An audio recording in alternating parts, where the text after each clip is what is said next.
is live. Carl is live. And we've got British Blues in the chat. Okay, the live has been broadcast on my end. Yellow box come up. All right, mate. I'm just seeing what it's saying here because, as we know, it's still saying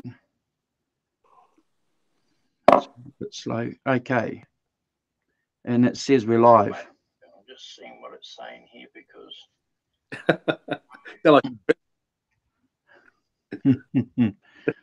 So we've got British Blues in the chat saying, hey, guys. Awesome. One viewer. Wow. And that's great. And I'll just bring up the chat again. I've lost it. Try and keep it going. So how's your week been, buddy? Just, hey, a few bits and pieces, just hanging in there. A few things going on. Just found out my sister went down to Queenstown. Which sister? The baby sister or the older one? Hannah, yeah. Oh, wow. Went down to Queenstown, and who else? My other sister, Chester, got second in New Zealand in a futsal tournament. That's an achievement. Apparently they could have won the whole thing, but didn't turn out like that way. Oh, hey, we've got a good friend. You need to get the chat up, Carl. Sorry if I'm gonna interrupt you, but we need to at least acknowledge the people in the chat. We've got little David Ennis.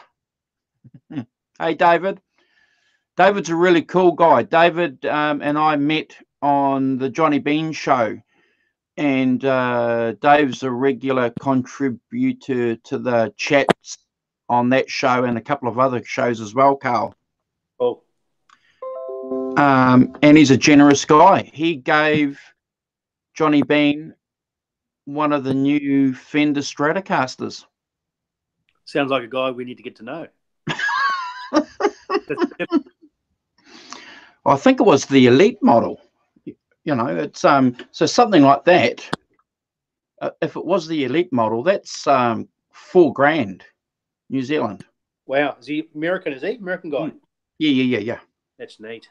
Yeah. Can't go wrong with the Strat. No, you can't. And I'll just acknowledge him here in the chat. Hey, Dave.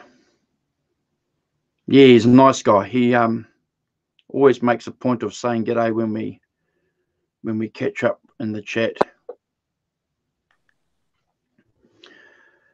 Sorry, guys, if anybody was anticipating Carl and I being on Sunday, New Zealand time, Sunday evening, New Zealand time. I had a couple of things I had to do that I couldn't postpone. And as it turned out, Carl had some work commitments too. So we'll try and at least be weekly. And if we can fit a show in, if we do a show in the weekend, if we can fit a show in midweek, we certainly will, because we enjoy it and we enjoy the feedback we get. I want to have a shout out to Simon, our English friend who's in Spain at the moment with his family, enjoying 2 weeks vacation. When Simon gets back, Carl, he's going to join us on a show end of August. So I'll be looking forward to that one. It'll be great having Simon on because he's a guitar player, a musician, and a Stones and British Blues nut too. So he needs to be here. Right. Yeah. No, it's there's definitely a lot of us out there that we need to we need more the merrier.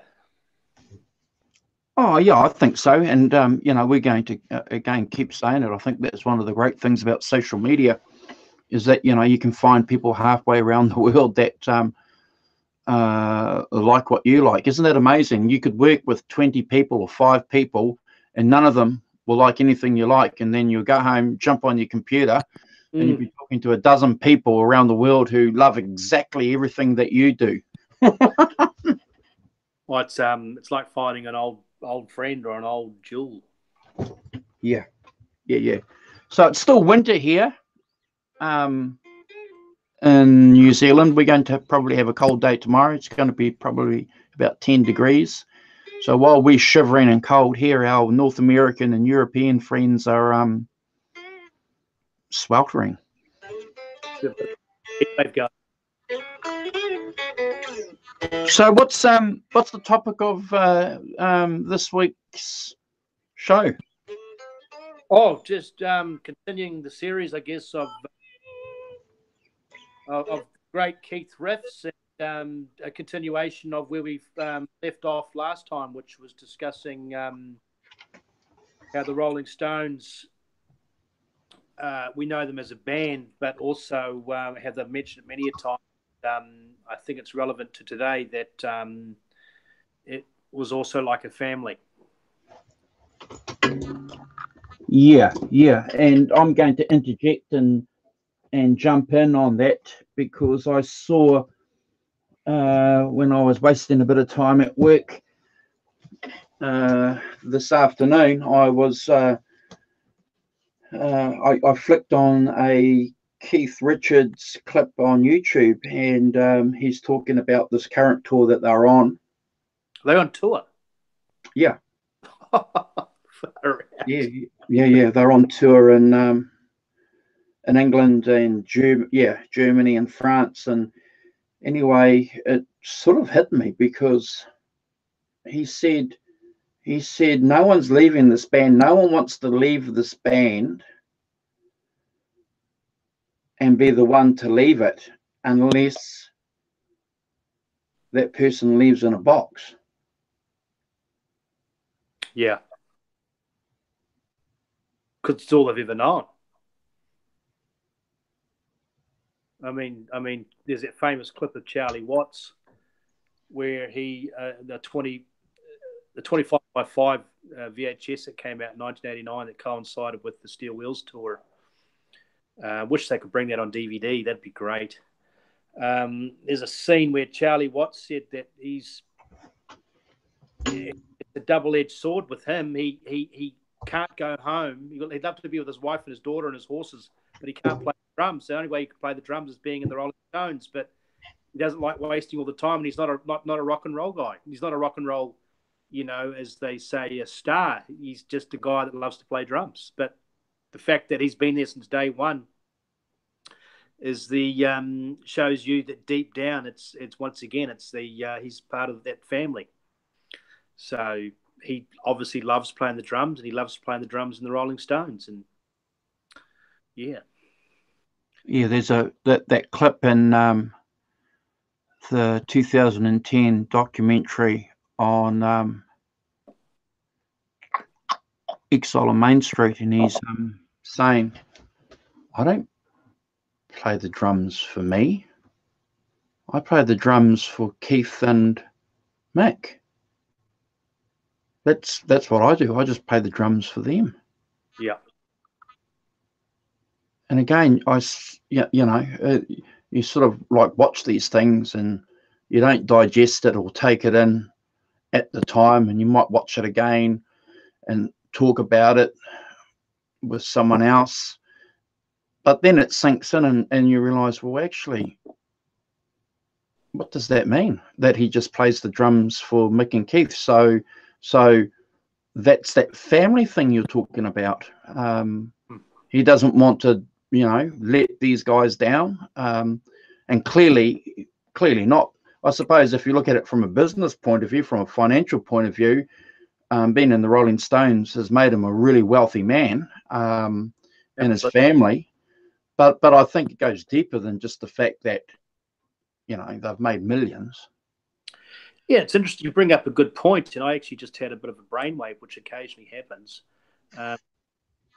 Is if something happened to Charlie, and we know he had some cancer scare, I think. That's right. He's a big part of that sound. And what was interesting, we talk about family and band and loyalty, is is when John Bonham passed. That was it for Led Zeppelin. There was no talk of replacing him. So if something happened to Charlie, I doubt they'd replace him. I think that'd probably be it. I don't know, because it just I tell you what, no one can play drums like Charlie. He's got a very understated, laid back, very simple but effective sound. It's what he's not doing is what's good. He's not a power drummer. He's a jazz drummer that plays rock and roll. I would say, mate, that if anybody in that band passed away, I think that would be it. You know, if yeah. Well, certainly if one of the Glimmer twins passed away, that would be it. But I think even if Ronnie, you know, if yeah. Well, I mean, we're getting a bit the picking's a bit slim with replacements that age that came from that era. Well, it's a bit of a morbid conversation, I suppose. But you know, this is one of the great things about being fans is that we have these morbid conversations with respect and love. But wouldn't it be funny if they got Mick Taylor back in? Well, he needs the money. They'd probably get him a treadmill first and then say, come on, shape up. 3 months. Yeah. No, I really, as much as we love Keith and we talk about Mick, I really enjoy talking about the guys that I guess take a back seat, but in the same sense are at the front really too, which is Charlie. You know, that's Keith's favorite drummer. And when you want to take into account the words of humility and modesty, you'll see his face in the dictionary if you look up those words. Well, he was playing professionally at a really young age before these other guys, wasn't he? Well, he was, as with the Beatles, people don't realise that the Rolling Stones had started with, you know, your Dick Taylors, and I think Mick Avery they had a Kinks drummer, and Keith, you know, famous quote said, he couldn't keep time. Charlie was in high demand. He was a paid drummer. He was very, very busy, and he was playing with Alex Corner and a whole bunch of jazz bands. And he was, when they got him, that was definitely some glue that held it all together for sure. That and Billy. I mean, Mick's great, obviously. Keith's great, but finding good drummers and bass players is very difficult. Very difficult. And in Austin, Texas, there's a guitar player in every corner. Very few bass players and even fewer drummers. It's interesting that you should say that, because when I bought my bass, I was in the shop and, you know, playing that in a couple of other basses, and you know, there were a couple of guys there, and one of the guys in the shop came over and he said, "You'll get a gig." And I thought he was being, you know, generous in my bass playing skills, which, you know, it's not good. And trying to clinch the sale. And I said, "Well, you know, thanks, you know, but I'm not a bass player." And he said, "Well, look, you know, if you get a few runs together and practice a few scales, bass players are the most sought after, besides, and a drummer are the most sought after guys that people come into the shop asking for." Yep. And I'd never really thought about it, but everybody wants to be a guitar player, I suppose. Is that correct? Yeah, well, everybody loves that lead sound, and bass players are unique in the sense that even though it's only 4 strings, it's a totally different way of playing. It's a feel, it's a groove, and not many people have it. You got to learn how to swing too. But I remember when we were playing with my friend Chris Early, who you know, and another guy called Andrew from Cambridge. We played for a whole year before we had found a bass player, and I took all the tone off my Gibson and played bass rhythm lines on it to try and fill in the sound because we had no bass player. I'm just going to do a shout out. We've got Quinton James in the chat saying, hey guys. And again, Quinton is another friend that we catch up on a couple of other shows. So it's good for him to jump in and say hi and watch us. Appreciate it, Quinton.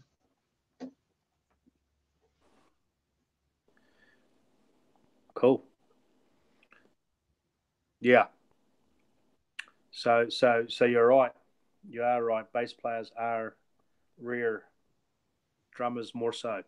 I mean, think about it. Drumming, you got a lot of gear to carry around. You got to set it up, break it down, set it up, and most drummers are heard but not seen, meaning too loud. It takes a lot of skill to be a good drummer. I'm going to take it one step back and say, well, look, you know, playing the bass over the last couple of months, trying to play the bass and work out a couple of things. It's definitely a groove thing. It's and I suppose, you know, we're talking to a lot of guitar players who are watching us, so they understand that it's definitely a groove thing. And yeah, when I swap, so if I'm jamming or playing the guitar and then I pick up the bass, you have to actually take a step backwards and slow down. Big time. And I suppose the reason why you have to, because of the type of music I'm playing anyway, it's blues anyway. But I enjoy it. I went on Saturday late afternoon and I caught up with Tony. You might remember Tony. He's been around. I used to play with him a couple of times. I caught up with him and another guy, a South African, and it was interesting because I just played E bass and it was pretty good, just standard 12 bars, and yeah, I really enjoyed it. It was and half the songs that we played, I didn't know them, but that's the great thing about knowing blues. If you know the 12 bars, you can just and I threw in a couple of runs, so I enjoyed it. It was good. Yeah, well, bass. I just hooked up bought a TV and I got a subwoofer, and subwoofer pretty much is a perfect analogy of what the bass does. It really fills out all that sound between the treble and all that drum sound. It really rounds everything off. It's so important. Yeah, Quinton's making a nice comment here. He said drummers have to play for the song. Yeah, he hates Neil Peart style lead drumming, and I do too. I think that's one of the reasons why I never really got into progressive metal. I tried listening to Dream Theater and what's that other Canadian band? Rush. Yeah. I don't look. These guys are great musicians, but super technical. Yeah, mechanical is the word that comes to mind. Yeah. But then he makes a comment here by Phil Rudd and Bonham. Yeah, they groove. You listen to the opening track of Dirty Deeds Done Dirt Cheap. Oh. That whole song is kicked off by the bass drum groove. Just incredible. See, when obviously AC/DC, when we talked about drummers and replacing drummers, and you can't replace Charlie, AC/DC's sound totally changed when Phil Rudd's not there. It's just not the same at all. You know, Rudd's a monster. He's awesome. He's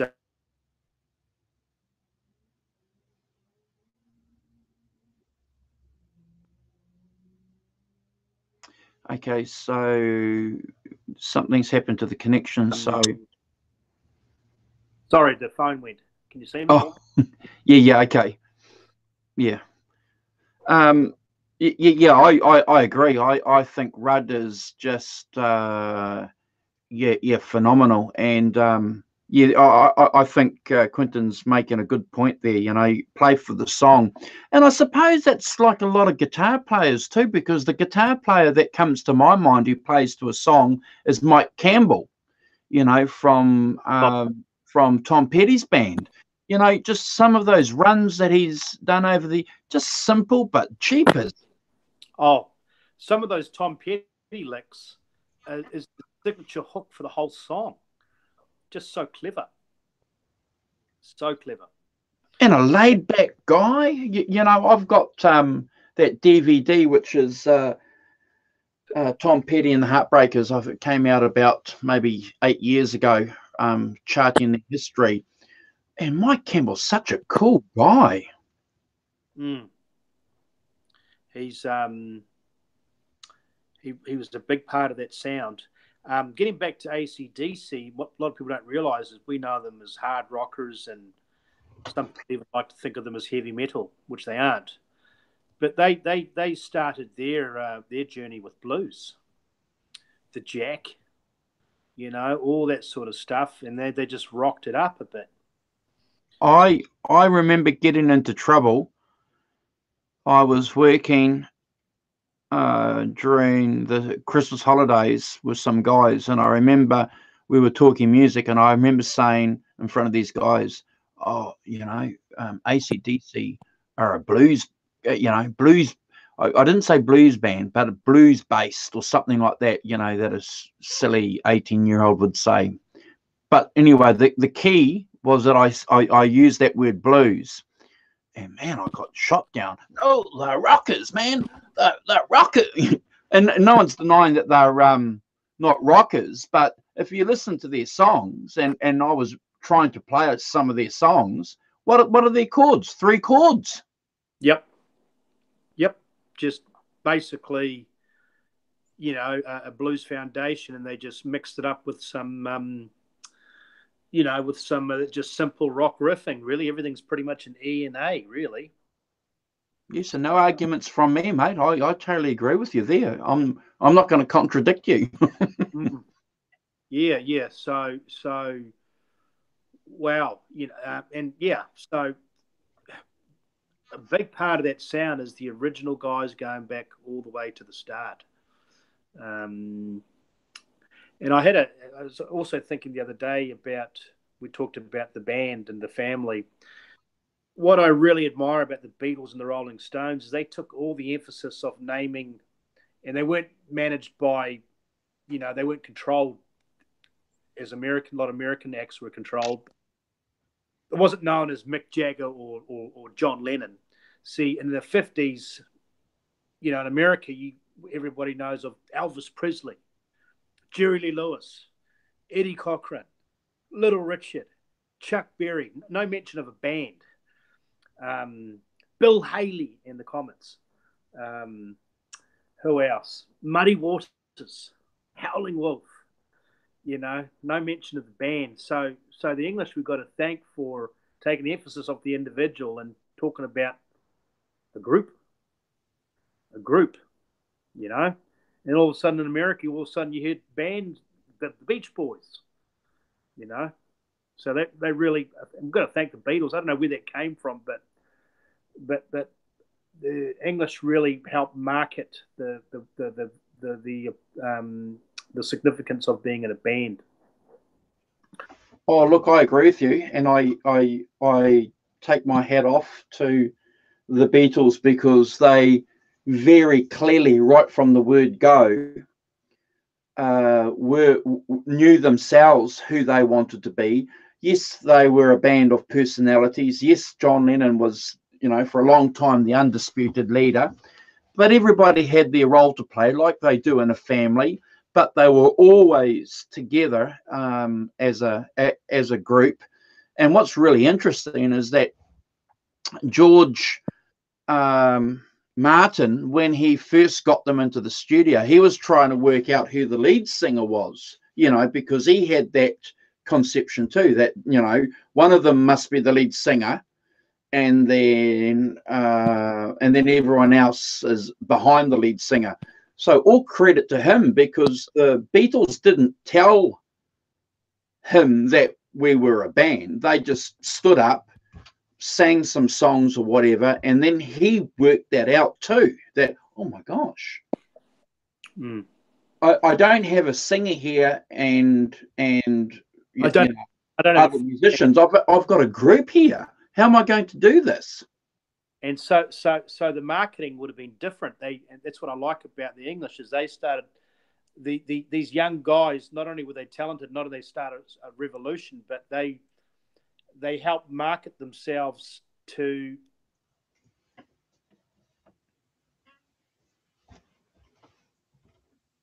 Do you think it goes back to Brian Epstein, because maybe he saw the group concept before everybody else, and because Andrew Loog Oldham was working for him, so he probably understood that group idea and took that too and marketed that with the Stones, didn't he? Absolutely, because I'd love to research who were the first bands to name themselves after Bugs or Stones or beaches or places, because I think probably got a lot to thank for what would be probably the surf guitar sound too, maybe. Because in America at that same time, you had garage bands or garage bands all over the place. So I think people were getting sick of, a Frank Sinatra or, someone at the forefront who was actually talented, but these guys are a bit older. It was a movement almost, that band thing. It was a movement, post-war guys all the same age and but we've got the Beatles to thank, because after the Beatles with the Stones, the Animals, the Yardbirds, we didn't have the Mick Jaggers or the John Lennons or the Keith Ralphs or the who was the Animals singer? What was his name? So yeah, the Geordie. Just escaped me right now. Yeah, a little fellow. But yeah, no, I agree with you, and I think so. Does that the Eric Burdens? Eric Burden. So I'd love to research as a bit of homework. Who started the group concept after, to name the group after, something, because up until that point you had individual stars. So do we link that back then to the young social movement of the 60s, perhaps, where you had this individualism, this individuality, which was certainly part of that post-war boom thing of, the individual, personal consumption and all this kind of stuff. And so you had young people come along and, what's the group? The Gang. The Herd. Yeah. And what it had something to do with maybe the movies and I mean, we talked about the Who as well. The band wasn't called Pete Townsend. The Who was part of the mod movement. So you had these little mini constructs popping over the place, and you talked about Eric Clapton was part of a certain movement too. So there was I think a lot of that came from possibly, I just got the movie the other day, On the Waterfront. Marlon Brando and the leather jacket, the greaser element, the white T-shirt, the 501s, the motorbike. So these kids weren't tough enough to be in actual proper gangs, but their little gang was the band. So there's something going on. Almost a rejection of TV and all the individuals that were marketed to them. I mean, yeah. So I really admire the English for Jimmy Page could be Jimmy Page, and he'd still sell out tours and concerts, but Led Zeppelin. Well, speaking of Led Zeppelin, have you heard that I saw a Facebook post a couple of days ago that there's a good chance that they might reform? Really? Mm. Obviously, the son on drums. Yeah, something to do with the 50th anniversary. Because we speak about people that don't get much credit, and obviously everyone talks about Jimmy Page. The next probably most popular character would be Robert Plant. John Paul Jones, if you've seen him on interviews, is a very intelligent, witty guy with a lot of charisma, and he's an interesting guy. Very interesting. He's a smart cookie. Yeah. He's a smart cookie. He's produced a lot of good records. He produced the Datsuns, which is a New Zealand band. Okay. Yeah, and that's one of the great things I've come across in my study of playing the bass, is that a lot of these bass players and these good groups, because they listen differently, go on to be very good arrangers, very good producers, very good engineers, because they're hearing things. But he was a smart cookie right from the word go. And is it true that I think his wife got the phone call or something about him trying out for Led Zeppelin? He wasn't doing anything. He had no gig on or something, and he wasn't going to go, but she told him, go. Not sure. All I know is he arranged the strings on She's a Rainbow in 1967 before Led Zeppelin had even formed. Yeah, smart cookie, man. And his mate was a session guitarist too. Yeah, they're smart cookies, but yep.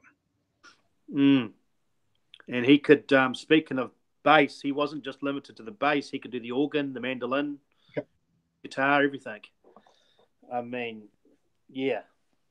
So does he get many? Does he get much credit for songwriting in Led Zeppelin? Do you know?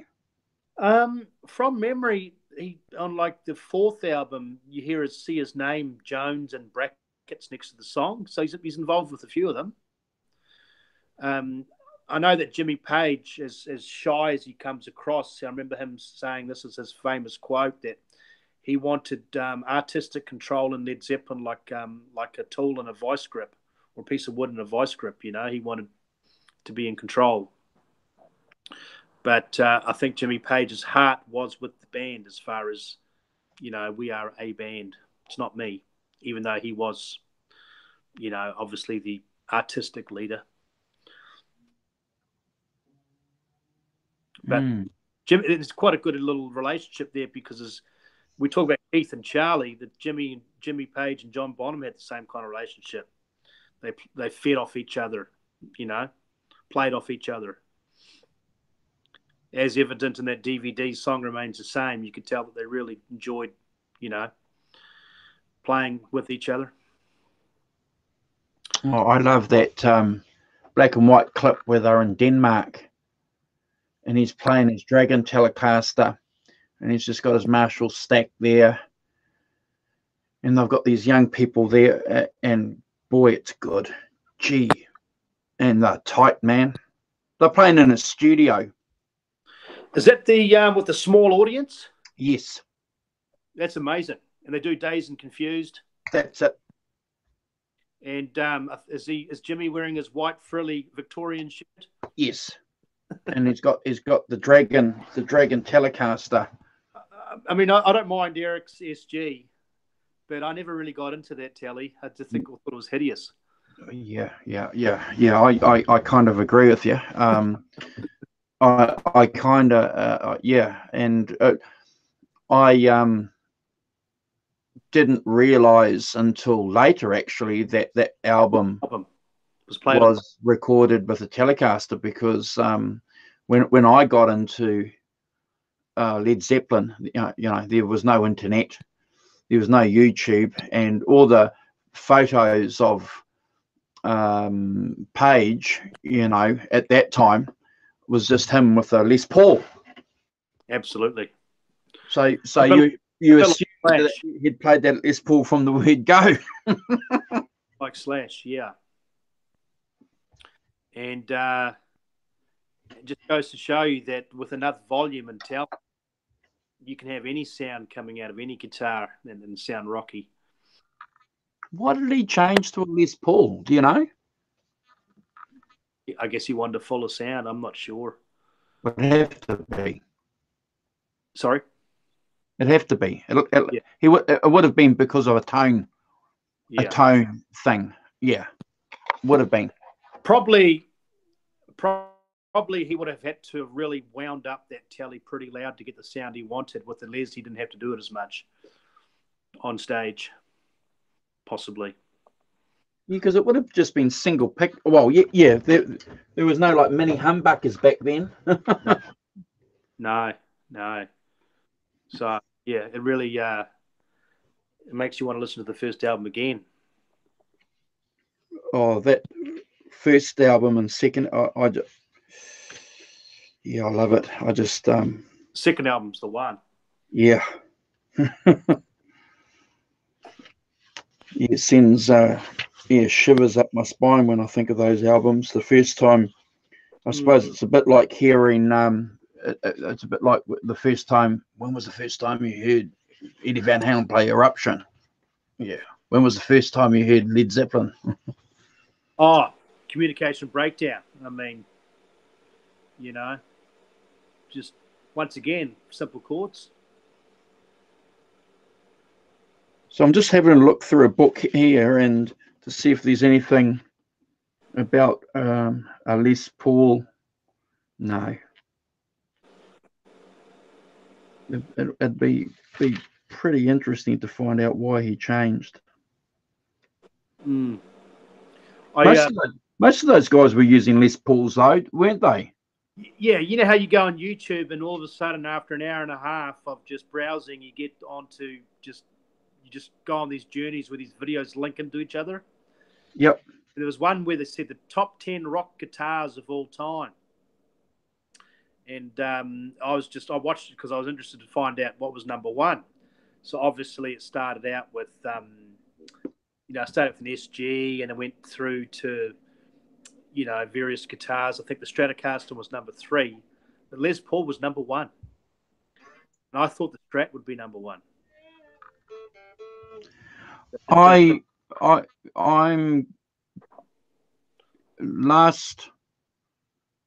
on Saturday evening on the Johnny Bean show, they had a poll, and one of the poll questions, and they're going to answer the poll next week. I watched the rerun. Is what's your favorite guitar, Telecaster, Les Paul, or Stratocaster? And when I was watching it, a majority of the guys were saying Strats. Yeah. I just want to do a shout out. We've got Sonia in here saying hi. So hey Sonia, thank you for joining us. She's been on the show a few times saying g'day, so it's always a pleasure for you to pop by and say g'day. Right. But yeah, I interesting that they would have picked Les Paul because when you look at Jimi Hendrix, who always gets number 1 as a guitar player, yeah, as a guitar player, and Hendrix is number 1, and then you get Clapton and Page at 2 or 3. 2 of those guys are deeply rooted with. Well, we've talked about this before, and it's where do they get their from? I've read many a Mojo article and many a Rolling Stone, the top 10 bands of all time, the top 50 songs of all time. Every year they change. There is no exact science of what is the best. I mean, they take the album of all time, Sgt. Pepper's Lonely Hearts Club. BS. I love lists. I hated them for a long time, and I used to be one of these anti-list Nazis by saying, create your own list, and bit of a snob and saying I hate lists. But actually, I've mellowed out a little bit lately. Lists are good because if we want to transform the culture of social media, from a musical perspective and from being a polite person, well, lists are good because they encourage a discussion and opinions, don't they? And you can learn too. Like, I've never heard that album. You know, what's going on with this? We talk about the band Rush. I mean, heard a couple of their songs on the radio, but maybe that album is a gem. And I don't know how many people I've told, mate, over the years that Led Zeppelin's first album was recorded with the Telecaster. And I've had guys tell me. You're the first to tell me. I did not know. So, no, I like lists. I think, and I think that's who we are too, probably as human beings. We list things, we categorize things, we rank things, you know. I enjoy it. Yeah. If you really wanted a comprehensive, well-rounded, authentic list of, say, the top 10 best guitars or the top 10 best or the best blues or whatever, you would have to have the people in the poll would have to be comprised of musicians, meaning, you know, Stones, Beatles, whoever, producers, engineers, fans, managers. You'd have to have a really, I think for an authentic list, a concoction of lots of different people from different backgrounds, not just musicians, fans, people who don't even play an instrument who've got a good ear. Plenty of those around like Cookie.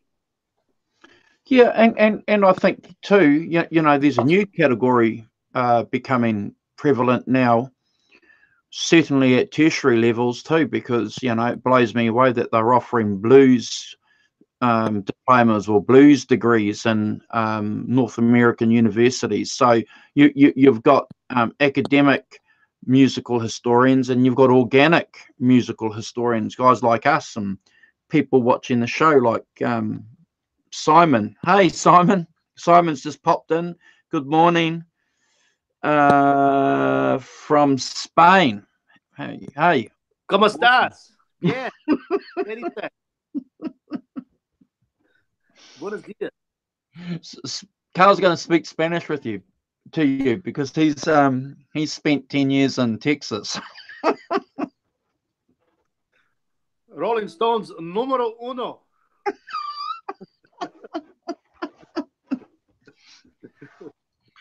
Yeah, we had a shout out to you when we started the show. If you hadn't seen it, we just had a shout out to you saying that you're going to join us when you get back later on towards the end of August. So we're keen and looking forward to that. So thank you for the kind offer to jump in. So yeah, and enjoy yourself and keep out of trouble in Spain. Love to get.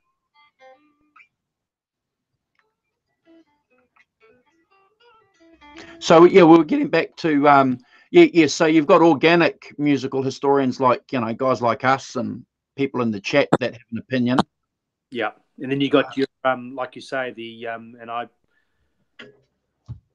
Well, yeah, I'm not going to mention their names, but guys who take a professor approach, who kind of nerdify stuff, but their opinion is still warranted because they do know a lot of stuff.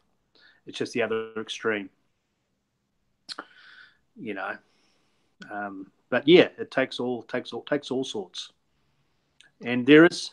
I've been asked this many a time, and you know, even my mum, you know, who's the best guitar player of all time? I'm like, that's a hard question to answer because there's so many different musical styles. You know, who is the best guitar player? What genre? What period? What country? What decade? What, you know? Just it's almost impossible. Well, I can't answer that. I can't tell you who my favorite guitarist is. I can give you a list. Yeah.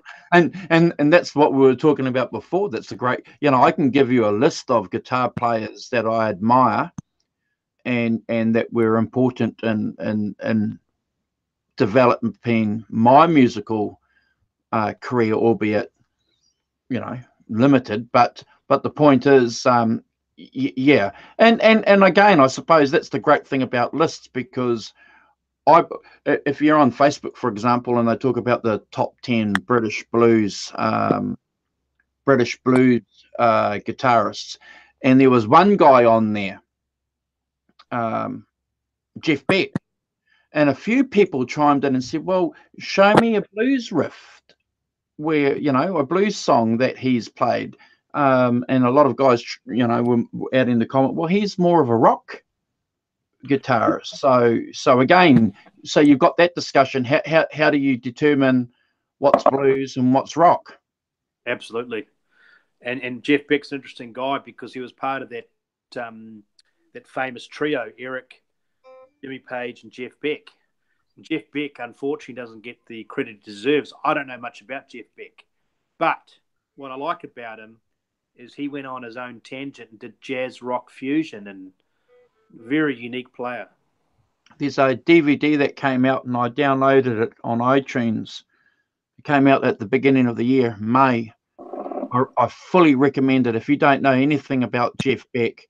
Again, it's something that probably a Jeff Beck nut will probably have problems with. But it's the good thing about these documentaries that they're releasing now, they're for young people. So young people are going to be able to have access and go, oh, yep, and then go on and do a fuller study. But yeah, very driven, very focused guy, very clever. He's not known. He's not a singer, eh? No. Never a singer. No. And he was never really focused on hits. No, but they had a few. When he got Rod Stewart, playing with them, they did pretty well. But the sort of guy that always kept busy by releasing concept albums, always touring, and just really well respected. Yeah, so Simon adds a comment here. The Whole of Truth album is blues based. Yeah, absolutely, Simon. I totally agree with you. That and Ola. Absolutely. Yeah. That Truth album's just outstanding. It's a killer album. He was a huge influence on Steve Ray Vaughan, Jeff Beck. There was a song called on Yardbirds, I think it was called Daily Blues or Jeff's Blues or something, and Steve Ray Vaughan learned to play that. But Jeff Beck actually, before Jimmy Page came on the scene, started a lot of that fuzz guitar and wild guitar and surf guitar and playing around with tones and effects and what's that song that he did? Evil Hearted You, and all of that stuff was played with, I think, a coin or I think that solo was played on a slide. Yeah, well, Simon makes a good point, and it's in the film. They talk about it in the documentary where he sings that song "Hi Ho Silver Lining," and how he didn't want to sing it, and how he, but that song made him a lot of money. In a way, Jeff Beck was a little bit like Santana, sort of the man at the front, but also behind the scene, because he wasn't a singer. He was, just the guy in the band that made it all happen. Yeah, and I think what we have to remember too is that there's a lot of contemporary guitar players that you and I grew up with. Like Slash, for example. Slash talks about Jeff Beck all the time. In his biography, he talks about Beck was the man. It wasn't Clapton, wasn't Page. Is that right? Wasn't Hendrix. It was Jeff Beck. He was jamming to Beck. Beck's garage. He was. That's who his idol was. Yeah. And obviously, I don't know much about them at all. I don't want to get off too far off topic, but Ace Frehley must have been a monster. He must have been really good. Oh yeah, absolutely. Don't this at all. But we're talking about the Les Paul, and we're talking about your Slashes, and we're talking about and go deep a bit further into Dimebag Darrell and some of that heavy metal, heavy rock. Ace Frehley gets mentioned a lot. So yeah, and if you go back through all the chains and all the influences, Jeff Beck would probably be at the start, like you're saying. Because I know that we talk about the Stones, the Beatles. We're actually on a good subject here. When the Stones left the marquee, there was a void, there was a space to fill. Guess who filled that? Yardbirds. Mm. And the Yardbirds weren't obviously a big band or a touring band. They went through different stages of guitar players, but what an influence they were on a look, a sound, a feel, experimenting, a hip, cool vibe, They really, the Tallys and then the Les Pauls and Jimmy Page playing bass and then switching to rhythm and Jeff playing lead and playing, all over the show.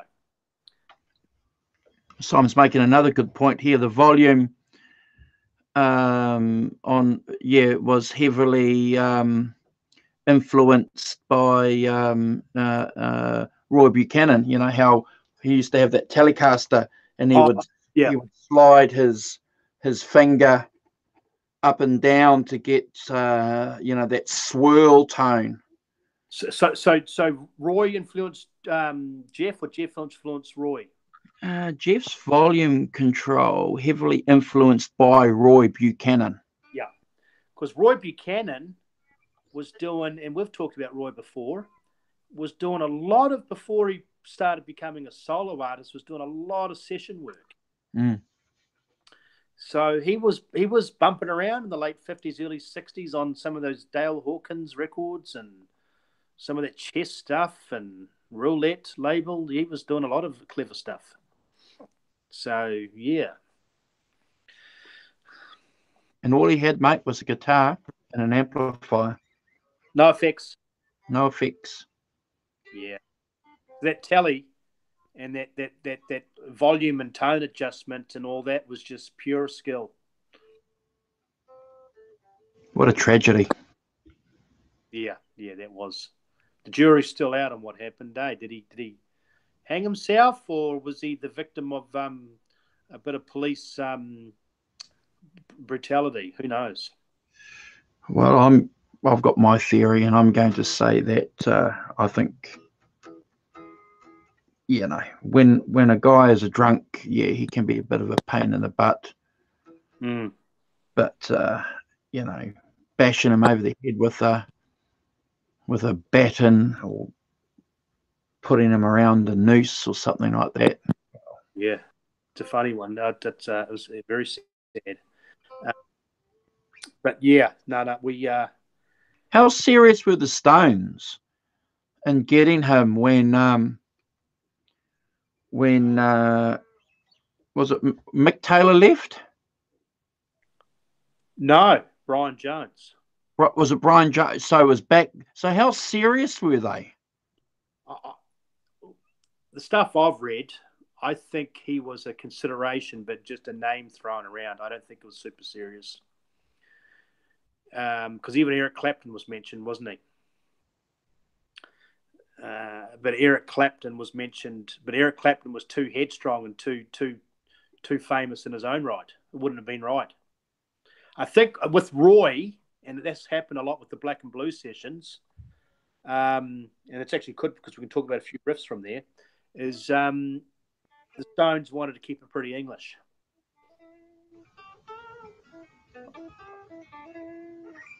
Clapton was never going to join the Stones, ever. Well, for a start, the sound wouldn't have been right. No, it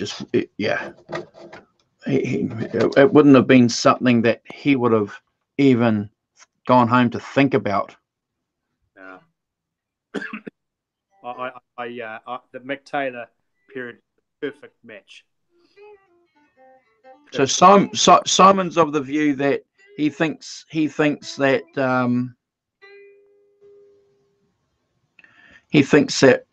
Roy hung himself. Well, the jury's out, isn't it?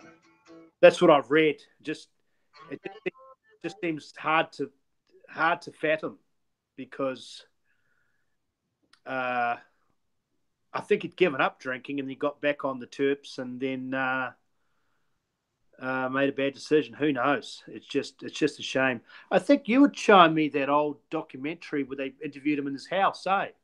His parents' house, and he'd been off the booze for a while, and you could tell, he's sitting there, and his mum and dad are there, and very religious, eh? Very, yeah, and you can, yeah, and the reason why I can tell is because in my I've seen it in my family. You can see someone trying to try and hold it together. Yeah. No, that was a fascinating documentary. Arkansas, of all places. And have you seen like there's some other live clips of him, which blows me away. He's standing there playing. He's put a bit of weight on, and he's got his, his goatee and pipe. And he's got that Telecaster, and he's on stage, and all these young people are around, and he's got his Fender amp, and it must be loud as heck, this amp. And he's just playing away to himself, and he gets this big clap, and he just smiles to himself, and you go, oh man, these guys are just blessed, aren't they? So humble. And he reminds me of those guys that were at the front of Burger Fuel when it was opening up with the cheese cutters. He included the cheese cutter, didn't he? Yeah, he actually had quite a neat look. Yeah, and he polo jersey. He used to wear a polo jersey. He was the opposite of a rock star, eh? He was like the and a corduroy blazer, blazer. Just the opposite of a rock star, right? Just almost almost someone out of the crowd that just been to the library, picked up a guitar and started playing, And you know how we were talking about lists. It's interesting because you see his name pop up more and more too on lists. So that's always pleasing to see. When you see some of these names like that on a list, you kind of know that the author or the journalist who's compiled this, they know something, don't you? You've got the standard people that must be on your list: Hendrix, Clapton, Page. But when someone throws in, a Buchanan, absolutely, that they've put some work into there. Because I can't stand those lists and those MTV shows, and it's it's an attractive young girl narrating it, and she's probably got a degree in music, and she's probably works in an office in New York, and she wouldn't have a clue. But she's got the DJ voice. Hey, we got Dan Sullivan, another good friend of ours, who jumps in the chat. I watched him a couple of days ago. He was on Ben Coombs' show. So yeah, hi Dan, and he's saying notifications aren't working for me. Evening, fellas. Well, yeah, sorry about that, Dan, but yeah, I understand that there are issues with some of the shows with notifications, and I think that that's a YouTube issue. So, but it was good to see you on Ben's show the other night, Dan. Yeah, another guitar nut and a guy who's got a lot of opinions that's backed up by a lot of experience. It's always cool. Dan's a Canadian too, I think. Okay. And you got Ben Canuck. Who's the Canuck guy? Ben Coombs. Yeah, he's he that's his channel. Yeah, Canuck Guitars, eh? Canucks, sorry. Yeah, we have to be careful here because Canucks rhymes with another word. But yeah, and when I first heard that word, I thought, oh, is that a nice word, for a Canadian? But people assured me, no. If you call a Canadian a Canuck, it's a good thing. Yeah, never. I don't know. Yeah, Canuck. Interesting. Yeah.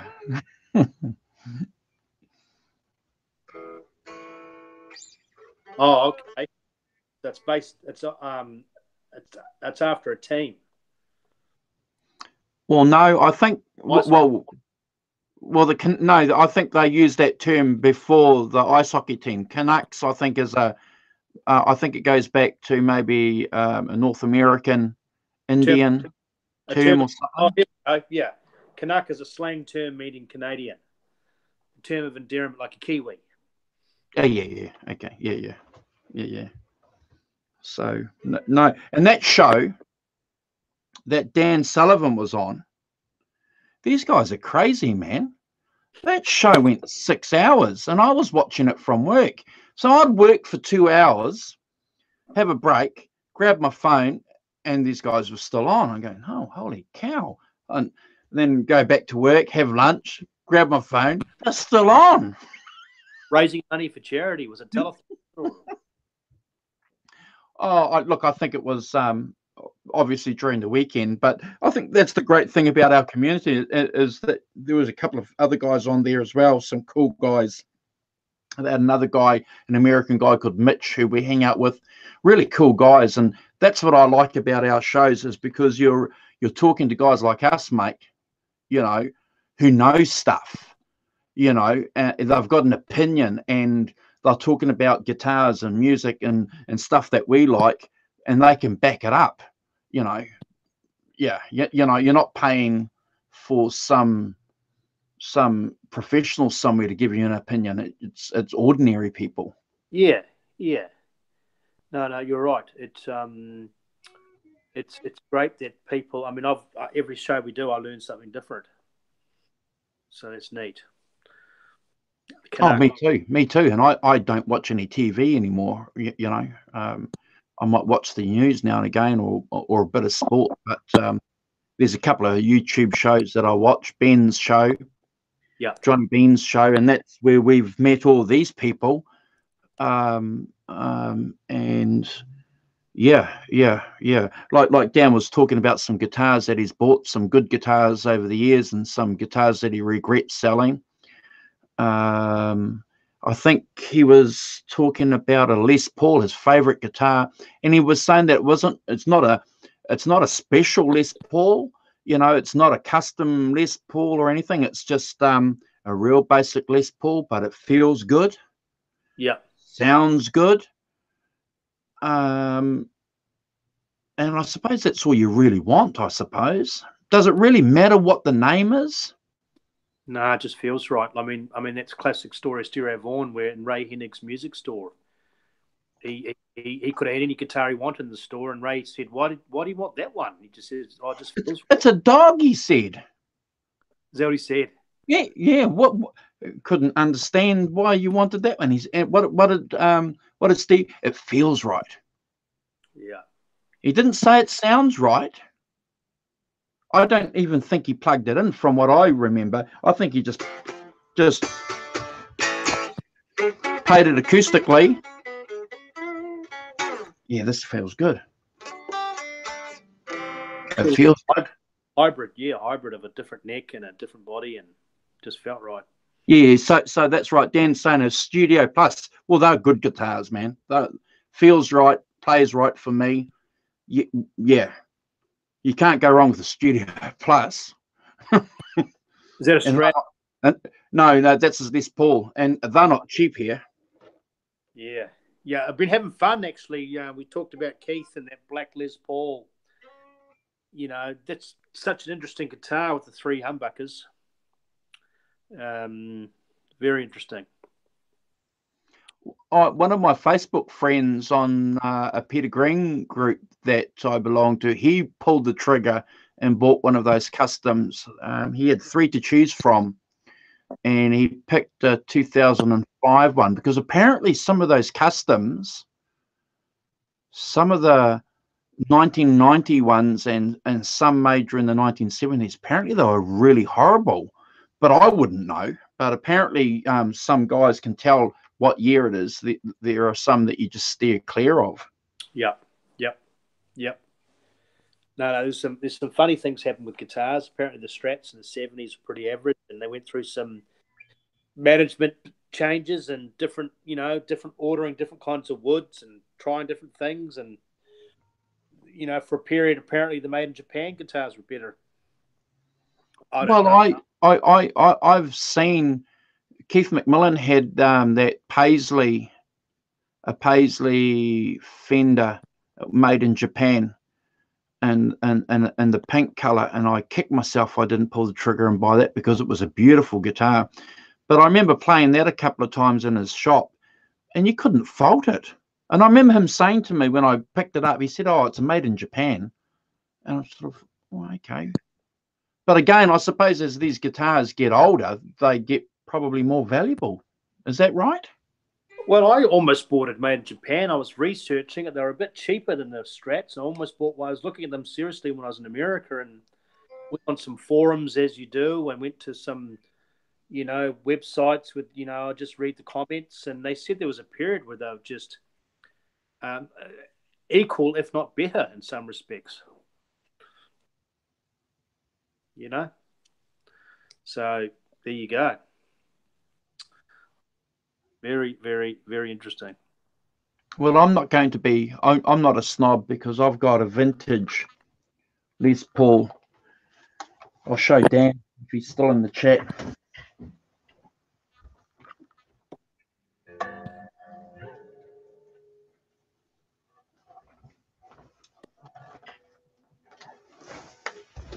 So this is a Lemon Drop, Dan, if you're in the chat. So this is based on Peter Green's 59, and I bought this a couple of years ago for under $1,000 New Zealand dollars, which is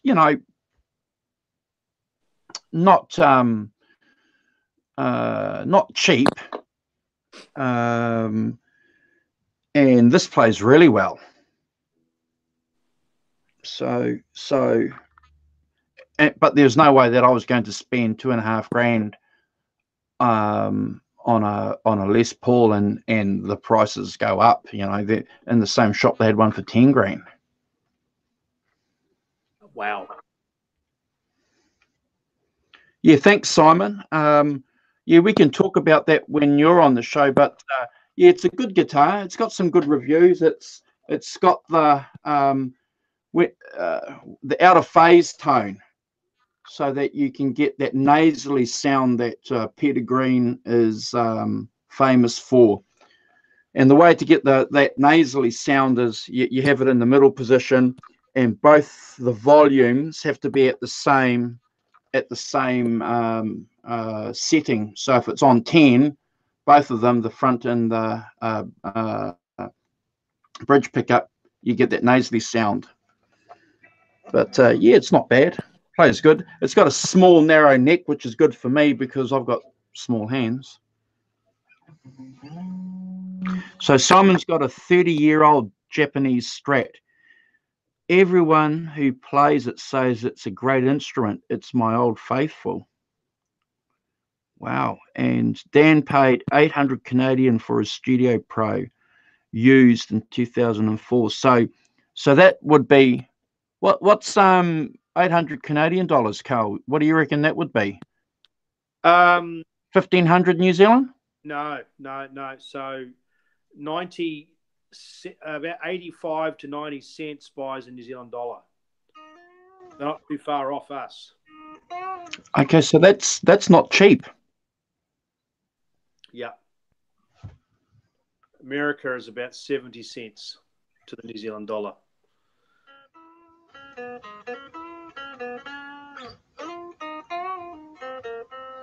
Yeah, well, guitars, one of the great things about guitars is because we're all guitar nuts and we can talk about them and we all admire them, you just have to play it, I suppose. And, I brought an American Strat, an American Special, and it had the big headstock on it, and I just didn't like it. It had Texas Special pickups on it, two-tone sunburst. I just didn't like it. Mm. I think I remember you telling me that. Yeah. Just I didn't like. Yeah, and you try and like something. You give it Yeah. a chance, and I suppose it gets to a point where you have to make a decision. Am I going to keep it and still not like it, or am I going to get rid of it and get something that I would, I will like? Well, it's part of the journey. I mean, you can have more fun. You can get more fun out of a guitar that could be half the price. And that's, it's a bonus, really. So Dan's saying it's a lot cheaper than a 4,000 custom shop. Yeah, and he's not a $4,000 player. Well, look, yeah, I'm going to agree with you. I'm going to agree with you, Dan. $4,000's a lot of money. But I'm going to say to you, there's nothing wrong with that studio. They're great guitars. Keith Richards plays one. Absolutely. Those so many guitars and not enough time. Well, Simon's making another good point here. He had a chance to compare his Strat to a 65 American Strat. Obviously a difference, but not so much that he was disappointed. Well, I've said this before on a couple of other shows too. I've got a couple of American Strats, and I've had a couple of others, and I don't have it here. It's at work, but I've got a custom Vibe 60s made in China Strat, and I have to tell you guys, it comes jeepers. It's hard to beat.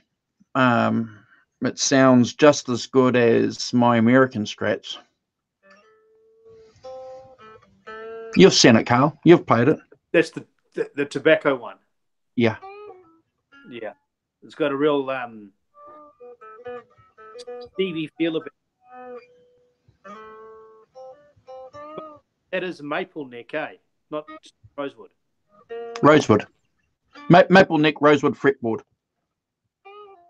Okay. Yep. So Sonia's saying she loves her Ibanez Geo. Took a while to get set up, but it turned out great for a $200 guitar. I actually practiced with a Squire Strat. Nothing wrong with those guitars. And then Dan's agreeing with us, saying that classic vibes are amazing. Absolutely. You don't need to spend a lot of money. There's always interesting debates on YouTube with guys about Mexican Strats versus the custom vibes, and I always jump in and say, well, look, my experience with 3 custom vibes, I haven't been let down. Now, of course, we're guitar players. We're not going to say that it's not a Strat, an American-made Strat, isn't worth its money. Of course it is. It's handmade. It's got components. The components are different, aren't they? But we're probably going from a feel and a tone perspective. Well, there's not much between them. Well, the other thing also was when I was overseas and, I didn't have much money and I was looking at the idea of maybe getting a made in Mexico Strat without putting them down, because it's probably people, I struggled to find one that played well. I don't know what they did to compromise the tone or the sound or the material, but just didn't do it for me. Look, and I hate agreeing with you all the time, but that's why I never bought one, because they just didn't feel good. And when I bought my American Special, and I had hesitations buying it because I never liked the big headstock. I'm a fan of that headstock. Which came out in the early 70s, the big headstock. Yeah. It's what I think it's affectionately known as the 70s headstock. But I bought it because it had Texas Special pickups, and it was an American Strat, and it was affordable, just over $2,000. and it played better than, a little bit better than the Mexicans, and the Mexicans were about 1,500 New Zealand, 1,600, not much more cheaper, but they just didn't feel right. I don't know what it was. They were, you'd see them in the pawn shops for about $400, and obviously the Strats were around 600, 700, 800. Played quite a few, just playing around, and just nothing just resonated, just nothing. I don't know what it was. Dan's got an interesting point here. He thinks there are two camps. There are those who want a guitar for an investment, absolutely, and they'll spend thousands. And then you have the players who just want a good player that can take the abuse. Yeah, absolutely. No arguments. I'm torn when I have a guitar. Do you play it and you accidentally drop it and you get a bit of character? I remember my guitar Les Paul got dropped a couple of times, and I thought, oh, that's going to tell a story. Or you have your 355, which I've got, which you just kind of want to just look at and hang on the wall. What do you do? Okay, I'll tell you something. So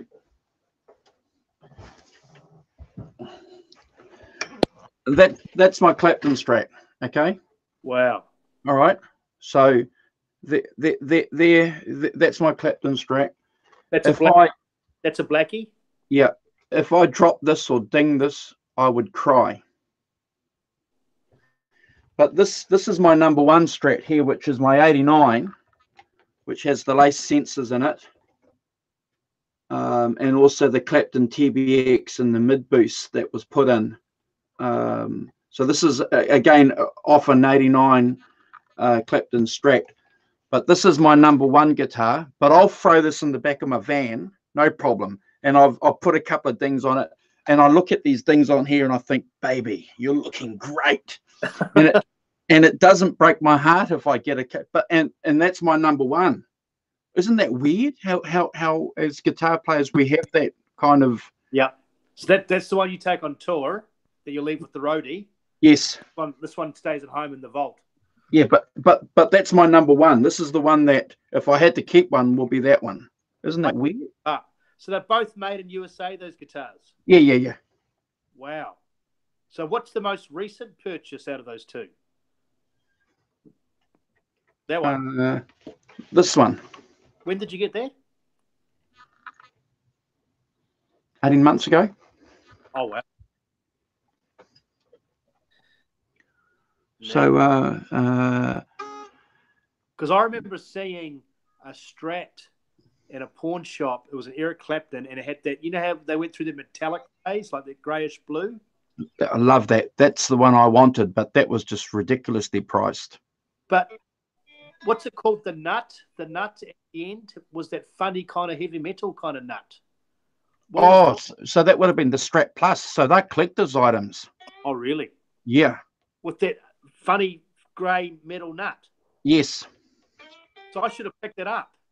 They're collector's items, man. Along with that Vox, Brian Jones Vox. What a fool. Got bad news for you. Yeah, those Strat Pluses came out late 80s, early 90s. And some of them came out with the TBX and the lace sensors. They're They the right buyer in New Zealand and Trade Me. What would that sell for? $3,000? Easily. I've seen them go for $3,000.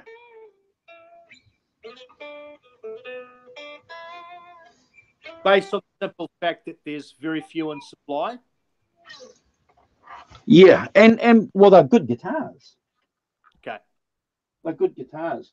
So Sonia's asking about Floyd Roses. So I suppose the interesting thing about a Floyd Rose, Sonia, is that when I first bought my PV, it didn't have a Floyd Rose, and I suppose if you're playing some Van Halen licks or something like that, you're limited with the sound that you want to generate. So if you're playing metal or Van Halen stuff, you need a Floyd Rose. But if you're just playing blues, which is 90% of the stuff that I do, you don't need a Floyd Rose. Does that make sense? Yeah. Wow. And I didn't know anything about Floyd Roses until I bought this. And went on to the Johnny Bean show and listened to a lot of other guys, because I thought, jeepers, this thing looks really complicated. And I suppose on the surface it is, but then you realize actually what it does, and you have to have a bit of faith that you're going to fiddle around with it and try and make some adjustments. I got Keith to set it up, but he did a horrible job. Really? I thought his work's pretty good. I don't think he knew how to set up a Floyd Rose, because it's a different kind of thing. Well, let's put it this way. He probably set the Floyd Rose up for him. Is the Floyd Rose a humbucker or is that a bridge? Oh, no, the Floyd Rose is this. Is that. Oh, wow. So it's that clamping, Carl. It's this clamping system there, and the vibrator, that trem bar. Yeah. Oh, okay. So basically, Eddie Van Halen's sound is he gets the brightness from the maple neck, but he gets the power from a humbucker. Absolutely. But Dan's saying Floyd Rose take the blues out of the blues. Yeah, absolutely. Yeah. I'm no arguments, Dan. I can't play blues on this. I can't. It doesn't. And this is one of the things that always interests me about people with opinions. Like, a lot of people would say, Eric Clapton will sound like Eric Clapton with a $50 guitar and a $10 amp.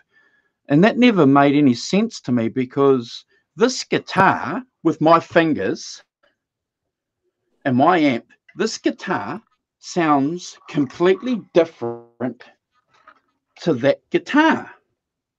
So why would people say that Eric Clapton would sound like Eric Clapton with a $50 guitar and a $10 amp? He'd struggle. Of course he would. Because if my ears can pick up all my guitars sounding different, and people say tones in your hands, well, why aren't they all sounding the same? Yeah.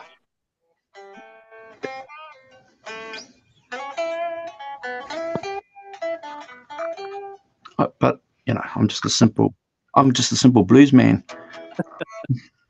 So you have 2 Eddie Van Halen guitars. Yeah, investments. But I'm a player. That I'll appreciate. Oh, well, you know me, mate. You keep them for a while and you flick them off and get something else. Why not? Why not? You can always get the tag. Dan Sullivan, because you will always sound like you no matter what guitar you use. No, Dan, I don't sound like me. That's my point, Dan. I'm saying when I play this guitar sounds completely different to my Strat. So the guitars do sound different, even though I'm playing it. Does that make sense? I can play a Strat, then a Les Paul, and still... Really? So Dan's saying he can play a Strat, then a Les Paul, and sound the same. It's a tough one. It's a funny one. Not quite the same. I mean, we've heard Stevie Ray Vaughan play with Gibsons. Wow. Jimi Hendrix playing with Gibsons. He struggled. Wow. I can't do that. Peter Green played, went through a bit of a Strat phase. Didn't have that nasal sound. Still sound like Peter Green because of his touch. But overall tones are different. Let's face it. So Dan's saying the guitar sounds different, but you don't. So there is a difference in tone. Yeah. Yeah. I still think that Eric Clapton will struggle on a $50 guitar and a $10 amp. I think anyone will. Oh, definitely if the action's high, that'd be miserable. We all know about high actions. The crowd The was first, back. the first guitar I got, the action was about, and I didn't know anything about action. So you're trying to play these. Oh my God. No good. Hey, I have to wrap it up, unfortunately.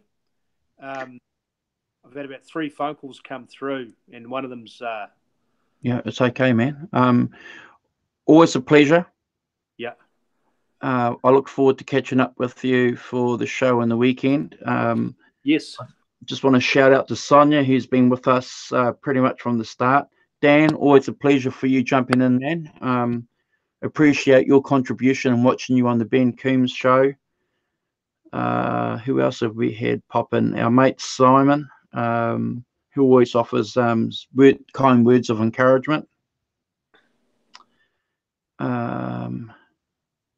And David Ennis, again, another good friend of ours. So I'm going to wish you guys well, and we'll hopefully your notifications will pop up for next Sunday's show. Absolutely. No, we touched on some good topics, and isn't it amazing how we can go on these tangents, but they all connect. We can talk about Roy Buchanan out of the middle of nowhere, but it is a Stones connection. You know. Well, that's right. And that has to be the glue for the shows. But yeah, we'll promise that we won't go off on too many tangents, because we didn't even get to talk about any of Carl's or my songs on our list. So yeah. We'll keep that list for the next show. Yeah. All right, mate. I'm going to flick the broadcast off. So g'day and good night.